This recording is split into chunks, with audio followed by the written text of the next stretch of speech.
Are you chitting me? I'm not chitting you. Oh, you're chitting me. I'm not chitting you. I'm chitting potatoes. We're going to grow some potatoes today. No chit.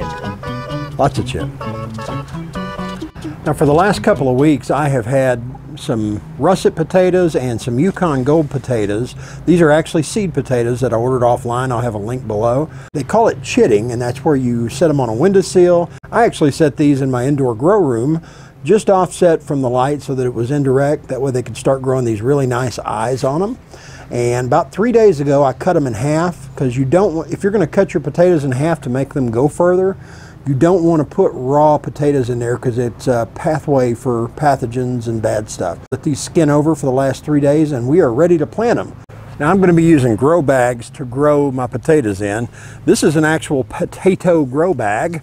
It's actually got a side flap on it, so you can open this thing up and check on your taters. I only got 5 of these and I'm not going to have enough. It's a 5-gallon grow bag, and they recommend 1 potato for every 2.5 gallons of bag or container that you have. So I don't have enough. I did buy 20 10-gallon grow bags for the greenhouse this fall if I start growing vegetables in there.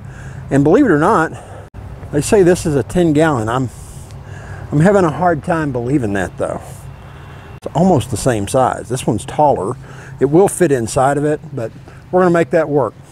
I bought some flower and vegetable garden soil over at Lowe's. I'm going to take 1 bag of that and about a half a bag of black cow, mix it together. This is a composted cow manure, very rich, and Kiwi Kate's going to love getting her hands on that. No, no chit for me. It's not going to happen. It's cow manure. Yeah. Well, it's composted. It's not. No. It's okay. No. You got gloves? No. No. I'm going to love getting my hands on that. And the other thing I've done is for the last several weeks I've been saving my coffee grounds here, and so I'm going to mix that into the top of each bag and we will be good to go. I'm not scared. I got me some gloves to stick my hands in that there manure. All right, let's get on it. I'm going to dump this all in here.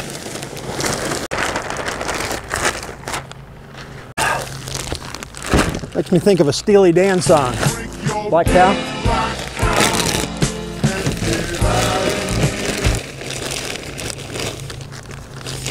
It doesn't smell much at all.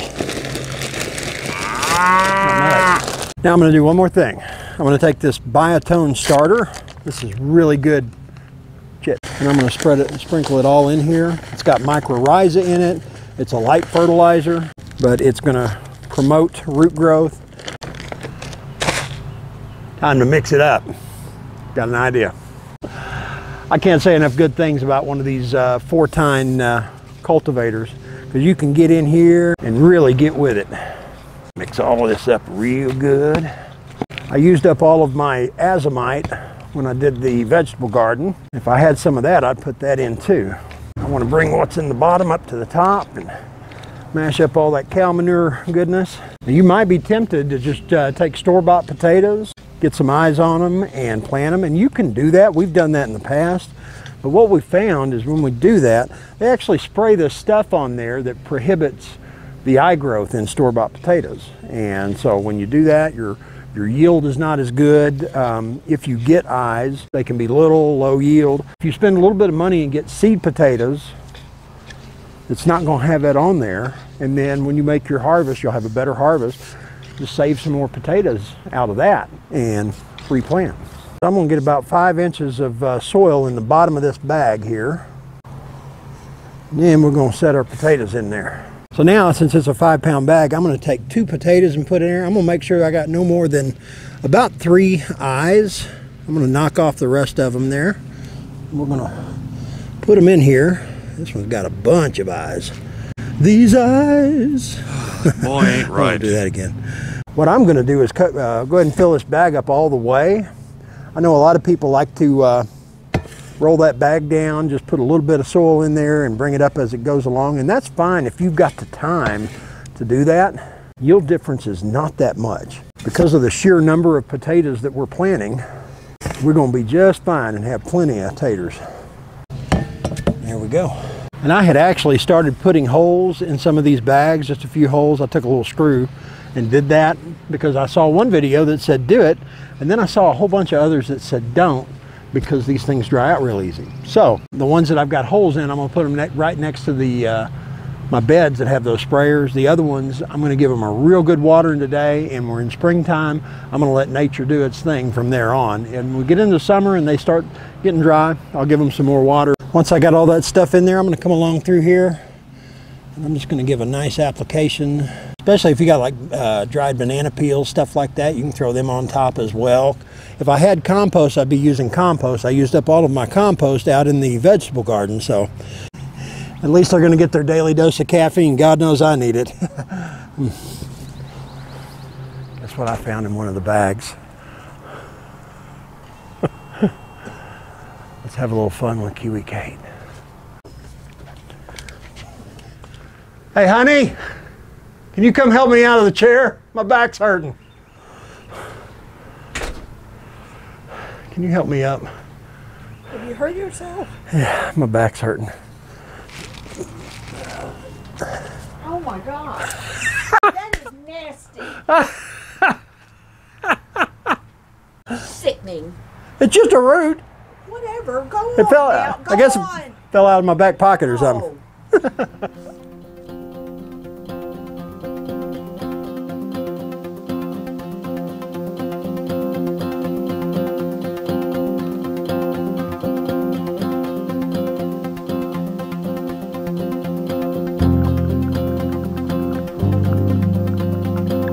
All right, so we've got 7 bags of the Yukon Gold, and I've got them identified here with these little ribbons on them. That way we can tell the difference. And I actually wound up with 5 bags of the russets. Now I just got to place them out here in the garden. All right. Boy, this chit's heavy. No more chit jokes. Ooh, we got pinto beans coming up over here by the trellis. Come look. I just direct sowed those about a week ago. Squirrel. I'm going to take my russets and I'm going to set them over here. And what I'm going to do is I'm going to line this fence. That way I can keep that grass from encroaching in on my, what the hell is it? Mulch. Yeah, that's it. I'm going to put the russets on the left. I'm going to put the Yukon Gold over here on the right. And I need to get this done because I've got a trailer load of soil I'm about to bring in. I'm going to be bringing that soil in, and I'm going to be taking the black plastic off and filling these rings. They're the exact same height as my oval beds, but they're round. I'm going to have a shady area and a sunny area. I've got poblano peppers, mammoth sunflowers. I've got bok choy that have come up. That bok choy started coming up in like 2 or 3 days, really fast. And so I got to hurry up and get these things filled too. One thing that I highly recommend, if you're going to be moving your grow bags somewhere else, don't water them until you get them in place where you want them. One of the problems that you can run into with grow bags is when you water them, you think you're good to go. Water can pool on the sides and then go down the sides and not actually get into the center. So I'm going to give them a good water, and then I'm going to come back and do it again. That way I make sure that I've got moisture all the way down in there. And these things can grow and get big and strong, like me.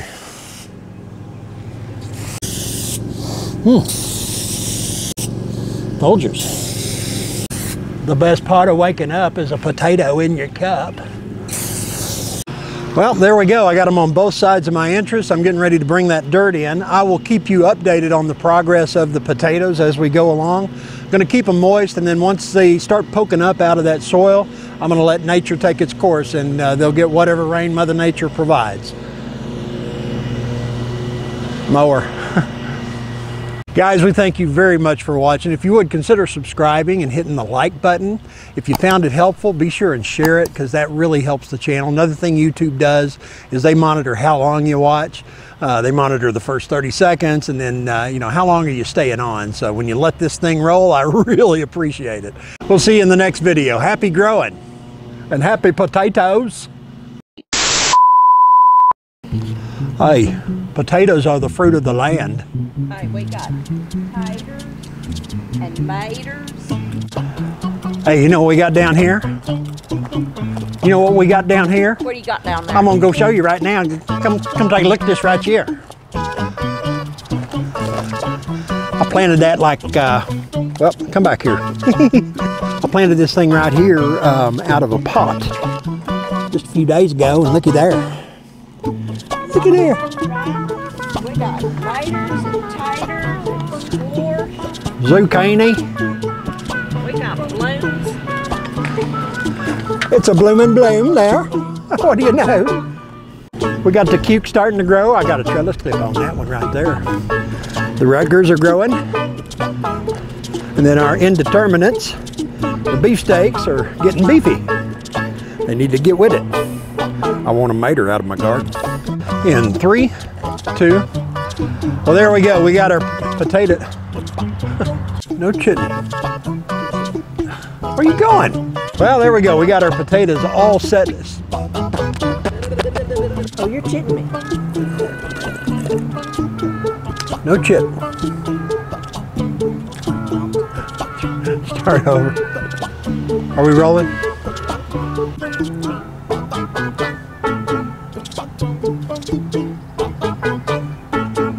Now all we got to do is just kind of keep them a little bit moist once those first leaves start poking.